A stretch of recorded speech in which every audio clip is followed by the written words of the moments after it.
देख लो बेटा, मुझे तो यह सब पसंद नहीं है।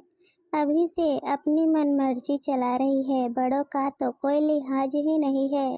पर मैंने ही कहा था निर्मला को सूट पहनने के लिए। अच्छा, अब तुम भी इतने बड़े हो गए हो कि अपनी माँ की बात काटने लगे हो। जब मैं मर जाऊंगी उसके बाद अपनी मनमर्जी करना। चुपचाप जाकर अपनी बीबी से कहो कि जाकर साड़ी पहने तो ही घर के बाहर कदम रखे, समझे? ठीक है माँ। आर्यन अपनी माँ को कुछ भी ना कह पाया, पर अपनी पत्नी को जाकर इतना जरूर कह दिया कि सूट की जगह साड़ी पहन ले। अक्सर यही होता था, जब भी निर्मला कुछ नया आजमाती है तो सासू माँ सरस्वती जी को हमेशा समस्या ही रहती थी। निर्मला की शादी आर्यन से 5 महीने पहले हुई थी। नई दुल्हन की तरह निर्मला के भी कई अरमान थे जो ससुराल में आकर चकनाचूर हो गए। सरस्वती जी तो बहुत ही ज्यादा टिपिकल सास थी, जिनके अनुसार बहू को हमेशा मर्यादा में रहना चाहिए और ये मर्यादा शायद उनकी खुद की बनाई हुई थी। एक बहू को सुबह जल्दी सबके उठने के पहले उठना चाहिए और सबके सोने के बाद ही सोना चाहिए। दिन में सोने का तो सवाल ही नहीं उठता। सबके खाना खाने के बाद खाना खाना चाहिए। घर का सारा काम बहू की जिम्मेदारी होती है, यहाँ तक कि घर में काम करे तो चप्पल भी नहीं पहननी चाहिए। परिवार के साथ बहू को बैठने का कोई अधिकार नहीं। कहीं बाहर भी जाए तो अकेली ना जाए, और भी बहुत कुछ। घर के लोग भी चुप कर निर्मला की मदद करते थे, लेकिन सामने बोलने की हिम्मत किसी की नहीं थी। अगर किसी भी एक नियम की अवहेलना हो जाती तो उस दिन सरस्वती जी सबका खाना खाना दुश्वार कर देती। उनका एक ही तकिया कलाम था, जो भी करना है मेरे मरने के बाद ही करना। इसलिए बेचारी निर्मला भी बस घर परिवार में सिमट कर रह गई थी। वक्त यूं ही बीतता गया। 1 साल बाद निर्मला की ननद की शादी पक्की हुई, तब भी निर्मला की शॉपिंग सरस्वती जी ने ही की। निर्मला कोई भी सामान अपनी मर्जी का ना ला सकी। निर्मला की बड़ी तमन्ना थी कि एक लहंगा तो वह अपनी मर्जी का ले, पर ऐसा ना हो सका। जब उसने यह बात आर्यन को बताई तो आर्यन ने कहा कि जब हम तुम्हारे मम्मी पापा के घर न्योता देने जाएंगे तो तुम अपनी माँ के साथ बाजार जाकर लहंगा खरीद लेना और यहाँ आकर कह देना कि तुम्हारी माँ ने विदाई में दिया है। बस इस बात का ध्यान रखना कि माँ को पता न चले।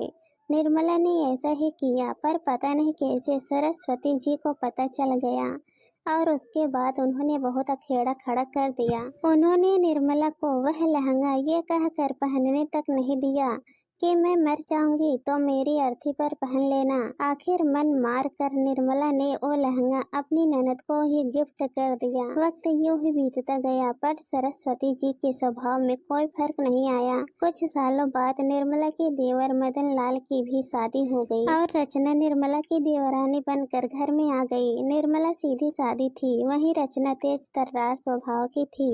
कुछ दिन तो सब ठीक रहा, पर रचना को इतना तो समझ में आ ही गया था कि इस घर में रहना है तो सरस्वती जी के अनुसार रहना पड़ेगा। साथ ही साथ उसे यह भी पता चल गया कि किस तरह से निर्मला अपना मन मार कर इस घर में रह रही है। उसने कई बार निर्मला को समझाने की कोशिश की थी कि भाभी आवाज उठाइए, पर निर्मला ने कभी भी हिम्मत नहीं की।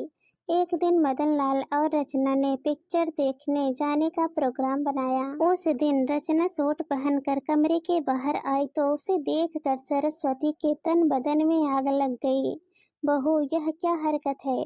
सरस्वती जी की जोर से चिल्लाने की आवाज सुनकर पूरे घर के लोग बाहर आ गए। क्या हुआ माँ जी, तुम्हारी हिम्मत कैसे हुई सूट पहनकर बाहर आने की? अभी के अभी सूट बदल कर साड़ी पहनकर आओ। यह जो मनमर्जी करनी है मेरे मरने के बाद करना।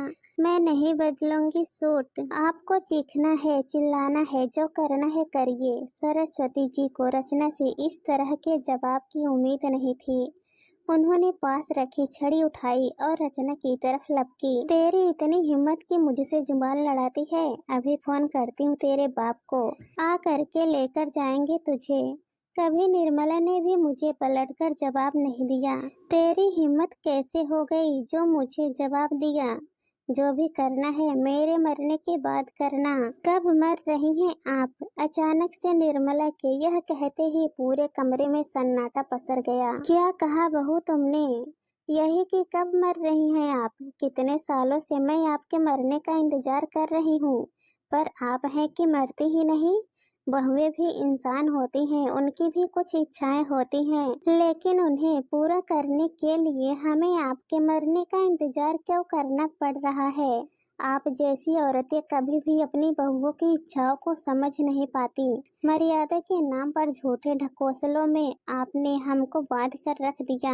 बहू, तुम अपनी सास के लिए ऐसा कैसे कह सकती हो?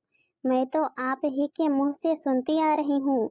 आप ही कहती हैं ना, जो करना मेरे मरने के बाद करना।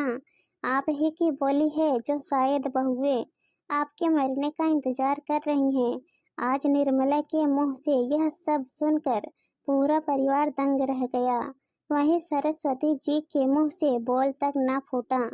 आखिर निर्मला ने गलत भी क्या कहा? वही तो कहती रहती थी, जो करना है मेरे मरने के बाद करना। इस कहानी पर आप लोगों की क्या राय है कमेंट में जरूर बताना, और अगर कहानी पसंद आए तो चैनल को सब्सक्राइब कर देना।